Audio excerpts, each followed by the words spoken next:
बचपन के दिन। तो हेलो फ्रेंड्स, कैसे हो आप सब लोग। उम्मीद करती हूँ सभी लोग अच्छे होंगे। तो फ्रेंड्स, विरोधी लोग हर दिन कोई ना कोई झगड़ा खड़ा कर देते थे।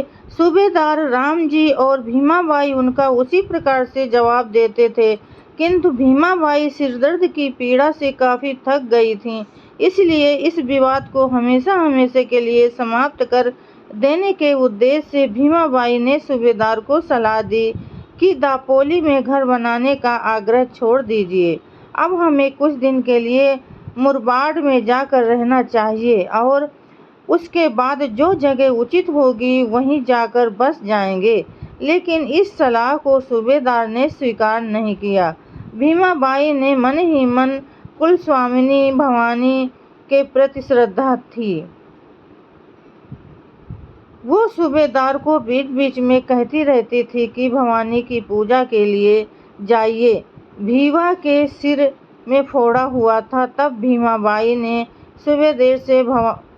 सूबेदार से भवानी की यात्रा का वचन ले लिया था।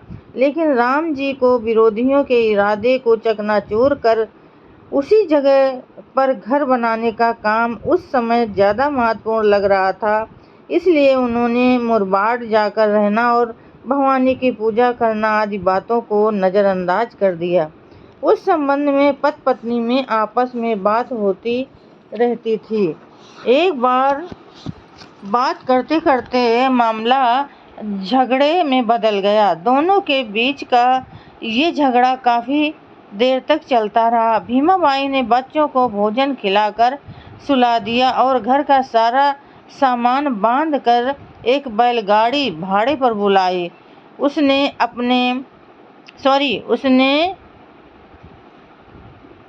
उसमें सारा सामान लाद दिया, ऊपर एक और बच्चों को लिटा दिया और वह सुबह के समय मुरबाड की ओर निकल पड़ी। सूबेदार अपनी पत्नी के जिद्दी स्वभाव से भली बात परिचित थे, इसलिए उन्होंने पत्नी का विरोध नहीं किया। 3-4 दिन के बाद सूबेदार भी मुरबाड को चले गए। मुरबाड के लोगों ने पहले ही सूबेदार को सलाह दी थी कि दापोली में घर मत बनाइए, लेकिन सूबेदार किसी भी कीमत पर अपना फैसला बदलने के लिए तैयार नहीं थे।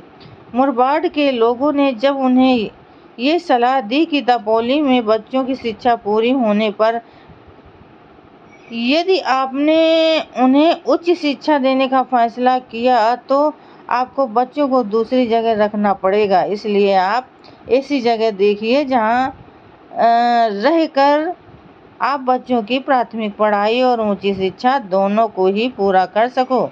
ये नेक सलाह सूबेदार राम जी को पसंद आई। उन्होंने पहले ही मन में अच्छी तरह तय कर लिया कि बच्चों की संपूर्ण पढ़ाई पूरी करनी है और भीवा पर पूरा ध्यान केंद्रित करना है। इस सलाह को मन में धारण करने के बाद उन्होंने कलेक्टर को लिखित में सूचित कर दिया कि अब हमें दापोली की जगह नहीं चाहिए। सूबेदार ने तय किया कि यदि हम बम्बई में ही पक्के तौर से रहें तो वहाँ बच्चों की शिक्षा पूरी की जा सकती है। उन्होंने ये भी सोचा कि इतने बड़े परिवार का और बाल बच्चों की पढ़ाई का खर्च अपनी पेंशन के बल पर पूरा कर पाना संभव नहीं है। इसके लिए मुझे भी नौकरी करनी पड़ेगी तो करूँगा। इसलिए उन्होंने बम्बई में नौकरी पाने के लिए विभिन्न यूरोपियन मिलिट्री ऑफिसर्स को पत्र लिखे।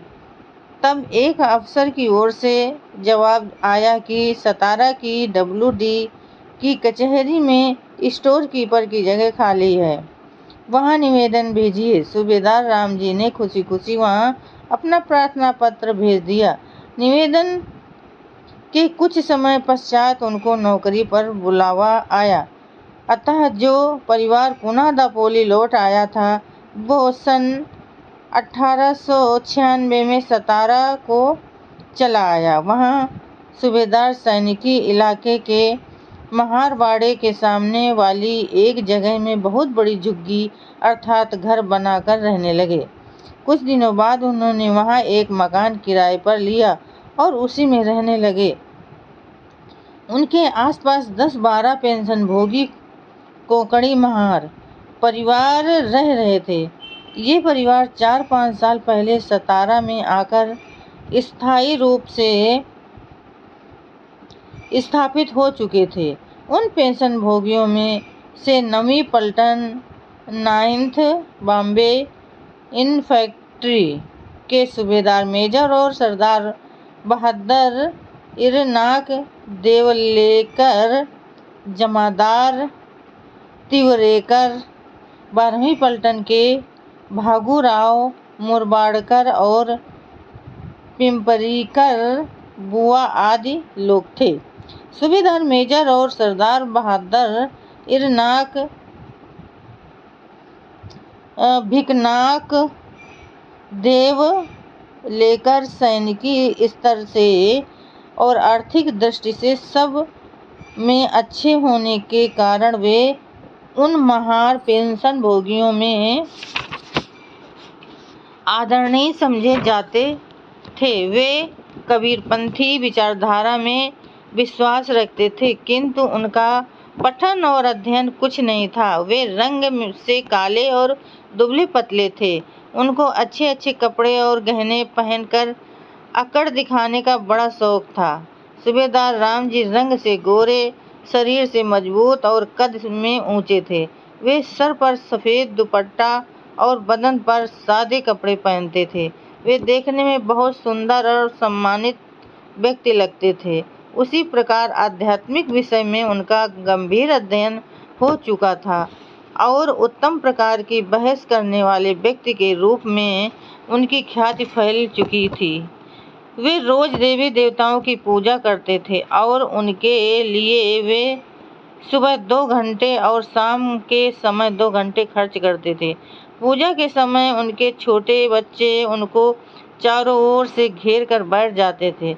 बच्चे भी अपने माता पिता के साथ कुछ कुछ श्लोकों का पाठ करते थे। उनके परिवार का रहन सहन काफ़ी अच्छा और शुद्ध था, इसलिए देवलेकर के परिवार से भी रामजी सूबेदार के परिवार को पास पड़ोस के लोग ज़्यादा मान देने लगे। उस स्थिति को देखकर देवलेकर पहले तो अस्वस्थ सा हो गया था, लेकिन वो एक सज्जन गृहस्थ था। जैसे जैसे उसको रामजी के ज्ञान और संस्कृत की जानकारी मिलती गई, वैसे वैसे उसके मन में नफरत की भावना कम होती गई और अंततः वो सूबेदार रामजी के साथ पूरे मान सम्मान के साथ रहने लगा। तो फ्रेंड्स, आज के लिए बस इतना ही। कल फिर मिलेंगे अगले नए वीडियो के साथ। तब तक के लिए फ्रेंड्स, जय भीम, नमो बुद्धाय।